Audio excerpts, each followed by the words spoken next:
Harda olursan ol, Allahdan qorx. Yalnız aşkarda olanda müsəlman kimi hərəkətlə demədi. Yalnız mescidə gedəndə imanlı ol demədi. Evdə olanda da imanlı ol. İnsanların içərisində musiqi çalınanda qulağı tut demədi. Evdə olanda da televizor söndür. Musiqiyə qulaq asma. Evdə olanda da uşağın əlindən telefonu al. Musiqi yazdırma.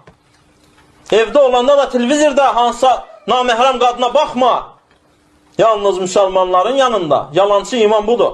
Yalancı iman odur ki, qardaşların yanında olanda, kiminsə yanından qadın kəsəndə gözünü çəkəcəksən.